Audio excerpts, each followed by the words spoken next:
thanking, in the name of the city, those who had so public-spiritedly consented to participate in the exercises of the occasion. "I jest despise the beggin' pieces in it," growled Disko. "It don't give folk a fair notion of us."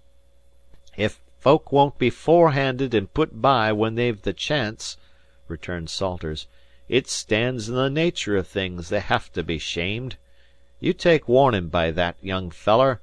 Riches endureth but for a season, ef you scatter them around on luxuries." "But to lose everything everything," said Penn. "What can you do then? Once I—" The watery blue eyes stared up and down, as looking for something to steady them.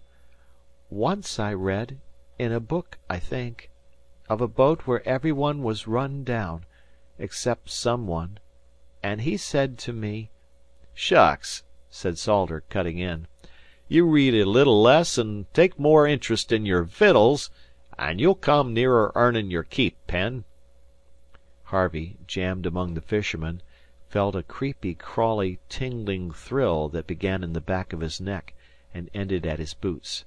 He was cold, too, though it was a stifling day. "That the actress from Philadelphia?" said Disko Troop, scowling at the platform. "You've fixed it about old man Ireson, hain't you, Harve? You know why now."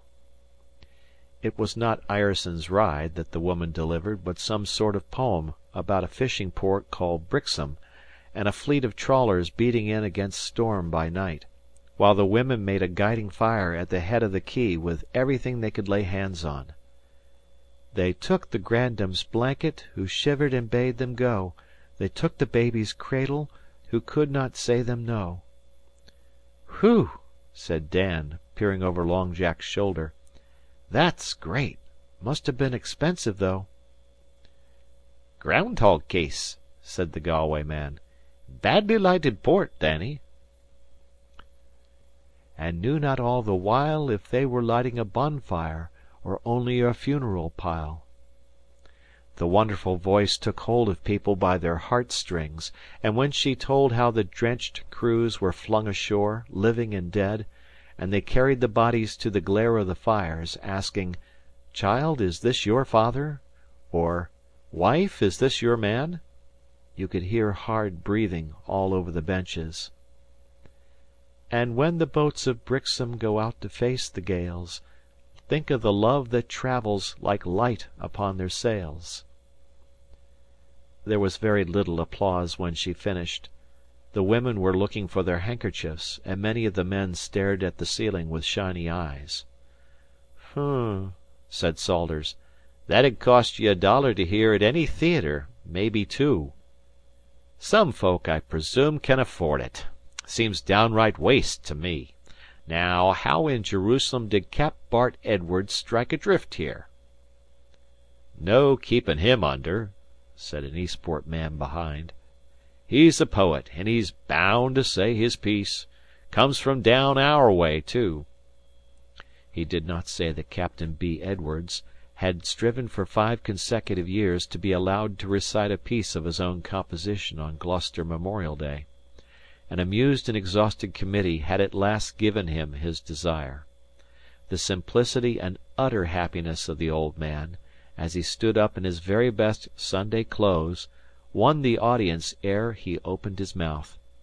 They sat unmurmuring through 37 hatchet-made verses, describing at fullest length the loss of the schooner Joan Haskin off the Georges in the gale of 1867, and when he came to an end they shouted with one kindly throat.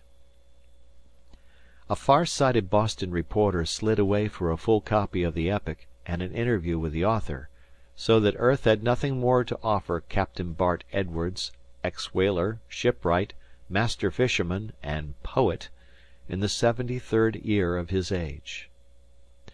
"Now I call that sensible," said an Eastport man. "I've been over that ground with his writing, just as he read it, in my 2 hands, and I can testify that he's got it all in." "If Dan here couldn't do better'n that with one hand before breakfast, he ought to be switched," said Salters, upholding the honor of Massachusetts on general principles. "Not but what I'm free to own he's considerable litt'ery for Maine. Still "Guess Uncle Salters's goin' to die this trip. First compliment he's ever paid me," Dan sniggered. "What's wrong with you, Harve? You act all quiet, and you look greenish. Feelin' sick?" "Don't know what's the matter with me," Harvey replied. "Seems as if my insides were too big for my outsides. I'm all crowded up and shivery." "Dyspepsy?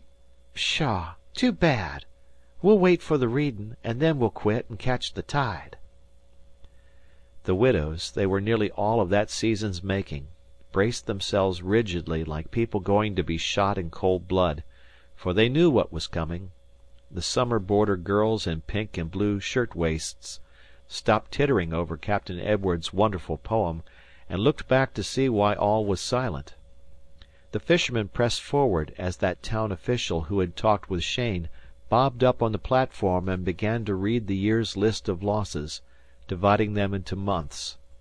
Last September's casualties were mostly single men and strangers, but his voice rang very loud in the stillness of the hall. "September 9th. Schooner Florrie Anderson lost, with all aboard, off the Georges. Reuben Pittman, master, 50, single, Main Street, City.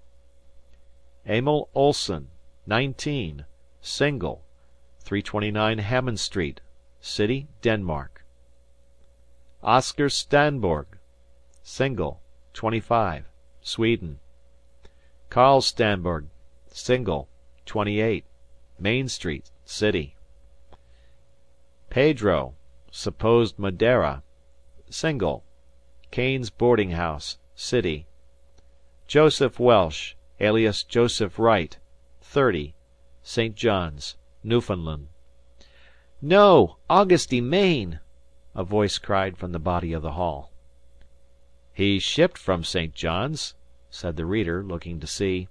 "I know it. He belongs in Augusty. My nevvy." The reader made a penciled correction on the margin of the list, and resumed. "Same schooner, Charlie Ritchie, Liverpool, Nova Scotia, 33, single. Albert May, 267 Rogers Street, City, 27, single. September 27th. Orvin Dollard, 30, married, drowned in dory off Eastern Point." That shot went home, for one of the widows flinched where she sat, clasping and unclasping her hands. Mrs. Cheyne, who had been listening with wide-opened eyes, threw up her head and choked. Dan's mother, a few seats to the right, saw and heard and quickly moved to her side. The reading went on. By the time they reached the January and February wrecks, the shots were falling thick and fast, and the widows drew breath between their teeth. February 14th. Schooner Harry Randolph, dismasted on the way home from Newfoundland, Asa Musey, married, 32, Main Street, City, lost overboard. February 3rd. Schooner Gilbert Hope, went astray in dory. Robert Bevan, 29, married, native of Pubnico, Nova Scotia. But his wife was in the hall. They heard a low cry, as though a little animal had been hit. It was stifled at once, and a girl staggered out of the hall. She had been hoping against hope for months, because some who have gone adrift in dories have been miraculously picked up by deep-sea sailing ships. Now she had her certainty, and Harvey could see the policeman on the sidewalk hailing a hack for her. "It's 50 cents to the depot," the driver began, but the policeman held up his hand. "But I'm going there anyway. Jump right in. Look at here, Alf. You don't pull me next time my lamps ain't lit, see?" The side door closed on the patch of bright sunshine, and Harvey's eyes turned again to the reader and his endless list. April 19th. Schooner Mamie Douglas, lost on the Banks with all hands.